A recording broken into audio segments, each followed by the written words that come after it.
Bienvenue sur OMI Cameroun, la plateforme en ligne des missionnaires Oblats de Marie Immaculée, province du Cameroun, où nous mettons en lumière notre charisme et notre vécu.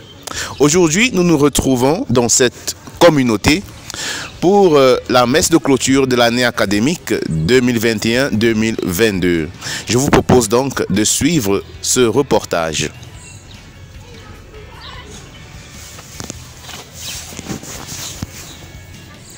Nous sommes en Golbison, à Yaoundé, région du centre Cameroun, dans les murs du Scholastica des missionnaires Oblats de Marie Immaculée, communément appelée Maison Yves Plumet. C'est le 3 juillet 2022 et pour cette communauté de 74 membres, c'est le jour de clôture de l'année académique. Après une année bien mouvementée et riche en couleurs, on se retrouve ce dimanche à la messe solennelle que célèbre le supérieur provincial, le révérend père Ferdinand Owonundi. C'est l'occasion pour les frères et leurs formateurs, avec le père provincial, de dire merci au Seigneur pour ce qu'aura été l'année qui s'achève.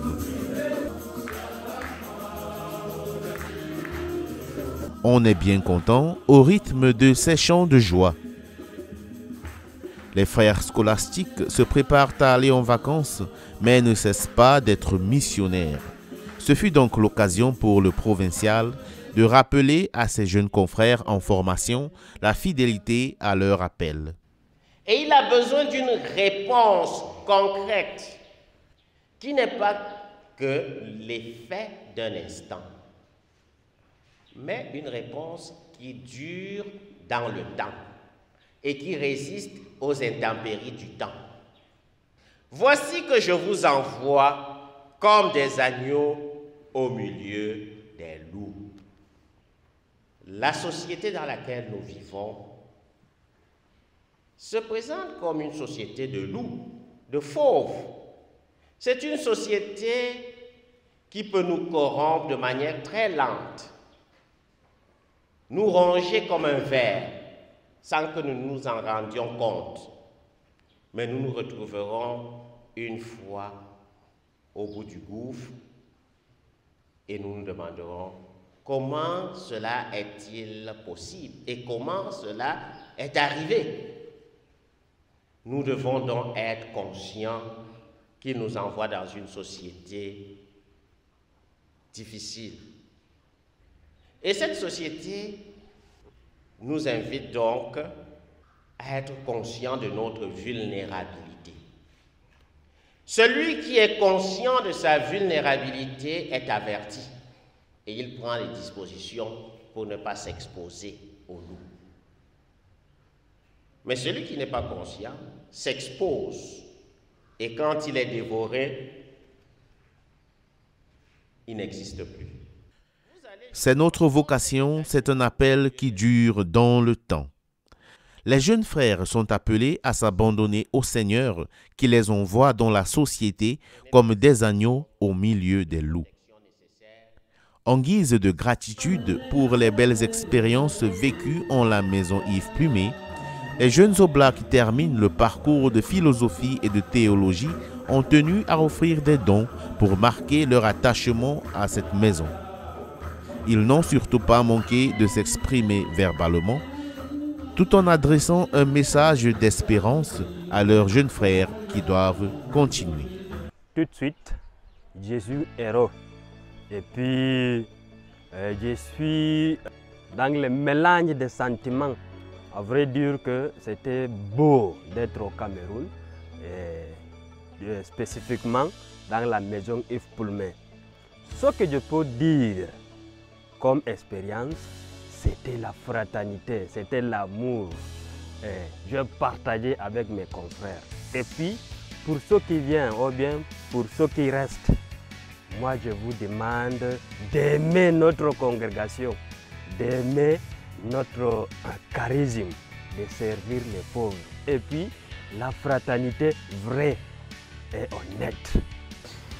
Comme valeur primordiale, c'est d'abord l'esprit de cohésion, l'esprit de communauté que j'ai eu à vivre ici dans la maison. Et cela est plus palpable dans le sourire que mon frère me donne gratuitement. Qu'est-ce que je peux dire ou me donner comme conseil aux frères qui viennent après moi? La seule chose, c'est que, comme le dit l'Évangile, nous n'avons qu'un seul maître, c'est qui? Le Christ. Être donc attaché à ce Christ. Pour être attaché à ce Christ, il faut donc maintenir son intimité avec le Christ. Cette intimité donc se fait voir à travers le programme que la communauté met à notre disposition, les oraisons et les temps de méditation personnelle. Parce que perdre cette intimité, on va chercher à combler l'intimité ailleurs. Pendant 3 ans à Yves Plumet, je retiens que le missionnaire est quelqu'un qui doit être un homme humble. L'humilité permet au missionnaire de bien vivre avec les pauvres en tant qu'oblat de Marie Immaculée. Alors, un message pour ceux qui vont rester ici et ceux qui viendront. Tout ce que je peux vous demander, c'est d'être vous-même. Ce que je garde comme valeur de cette maison qui m'a formé pendant 6 ans, il y a premièrement le sens de la fraternité. Aujourd'hui dans le monde, ça nous manque de vivre en frères, de s'entendre. Et j'ai trouvé dans cette maison qu'il est beau de vivre en frères, comme dit le psaume. Et puis le sens de la prière. Le message que je laisse pour ceux qui continuent, c'est de vivre dans la joie et de donner la joie aux autres. Ce fut une belle année, on exulte de joie et on est tourné vers l'avenir. Cependant, pour les oblats formateurs, même si on se réjouit, le combat continue. Le souci est constant. Il faut travailler d'arrache-pied pour l'accompagnement et la croissance intégrale de ces jeunes. C'est d'ailleurs la préoccupation du père Raymond Nani, supérieur du Scholastica. Pour moi, c'est un regard positif. Dieu nous a accompagnés, nous a donné la santé, la vie. Et nous avons vécu aussi une année pleine de joie. Joie de voir tous ces jeunes qui s'engagent pour l'avenir de notre province, de notre congrégation. Ça donne de la joie de voir ces jeunes qui prennent au sérieux leur vocation. Et surtout, plusieurs ont un sens élevé d'appartenance. Et ça se voit dans leur engagement dans les travaux, dans les prises des initiatives et dans leur engagement à l'école, etc. Alors, aujourd'hui, les défis sont nombreux. Le premier défi, qui est un peu général, c'est l'utilisation des moyens de communication. Ce sont des outils nécessaires pour communiquer entre nous, pour partager avec nos différentes familles, nos confrères éloignés. Mais l'utilisation doit encore être pris au sérieux pour que les moyens de communication ne coupent pas les jeunes des activités communautaires, des rencontres communautaires, des récréations communautaires. Et nous veillons aussi à ce que le média les aide aussi à aussi annoncer la parole de Dieu. Et aussi, cette année, nous avons orienté notre année sur l'homme apostolique, plus humain, plus charitable, plus fraternel. Et nous pensons pour l'avenir les proposer un thème qui concerne un peu la vie intérieure. Parce que si la vie intérieure n'est pas prise au sérieux, alors le jeune est déstabilisé. Les jeunes sont responsables, soucieux de leur vocation, c'est bon signe. Mais il faut encore plus de maturation et d'attention dans l'usage des médias sociaux et outils de communication. Et cela s'acquiert par le travail, par la chaise et la 16. C'est d'ailleurs la discipline que le père Gabriel Kinze recommande à ses jeunes étudiants, notamment sur le plan intellectuel. Constat, impression, recommandation, je résume donc dans ces 3 mots votre question. Comme constat d'abord, nous sommes heureux, nous missionnaires Oblats de Marie Immaculée, de la générosité de beaucoup de jeunes qui veulent se consacrer dans notre congrégation. Et comme constat, impression, c'est que ces jeunes viennent de plusieurs horizons. Et chacun avec son histoire, et ils traînent leurs forces, mais aussi leurs limites. Ils ont besoin d'être accompagnés suffisamment. Si j'ai quelque chose à proposer aux jeunes, et ça ils le savent, c'est le goût de l'excellence. Ils doivent aimer l'excellence, fuir la médiocrité comme on fuit le serpent et le microbe, et aimer l'excellence. Et pour ça, il n'y a pas de magie à faire, c'est aimer la chaise, aimer la 16. La chaise, ça veut savoir s'asseoir, savoir souffrir assis, hein, pour lire, intérioriser, approfondir les enseignements proposés.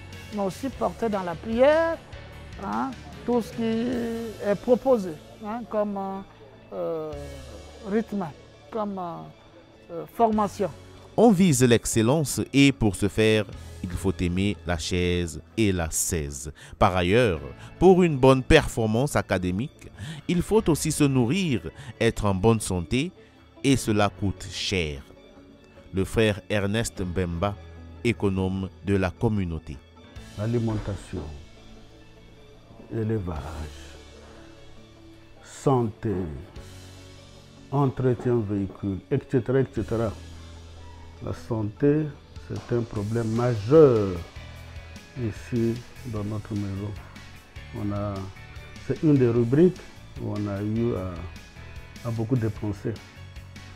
Pour un rien, parfois un mal de tête, il faut aller à l'hôpital. Et vous savez que les hôpitaux, aujourd'hui, ça coûte beaucoup cher. Et surtout, l'inflation est un peu très forte ici. Parfois, ça va de 10 à 15% de l'inflation. Donc, c'est ce qui fait que les prix sont élevés. Évidemment, ça cause préjudice sur le fonctionnement normal de la maison. Parfois, il faut peiner un tout petit peu pour rejoindre le bout. Donc ce que je dirais aux jeunes par rapport à cette inflation, c'est tout d'abord de bien gérer une bonne gestion de ce qu'ils reçoivent. Parce que de temps en temps, je reçois chaque fin de mois, chaque jeune me présente ses comptes et je vois. Donc je demande un peu une bonne gestion, faire des dépenses utiles. C'est la première des choses. Deuxième chose, c'est aussi prendre au sérieux ce que nous avons à faire à la maison, comme l'élevage, le jardin, tout ceci qui peuvent, n'est-ce pas, contribuer, qui peuvent donner un coup de souffle à notre budget, à notre fonctionnement. Bien gérer ce que l'on reçoit, faire des dépenses utiles, prendre au sérieux les activités. C'est aussi ça le vœu de pauvreté que renouvellent chaque année ces jeunes religieux oblats. Tout est bien qui finit bien. En priant le maître de la moisson d'envoyer encore des ouvriers à cette moisson abondante, on peut se dire qu'un chapitre se ferme, un autre va commencer. À très bientôt et rendez-vous à la rentrée académique 2022-2023 pour une nouvelle expérience. Merci d'avoir regardé cette vidéo. N'oubliez pas de la liker, de la partager et de nous laisser un commentaire. Abonnez-vous à la chaîne pour ne pas manquer les prochaines publications.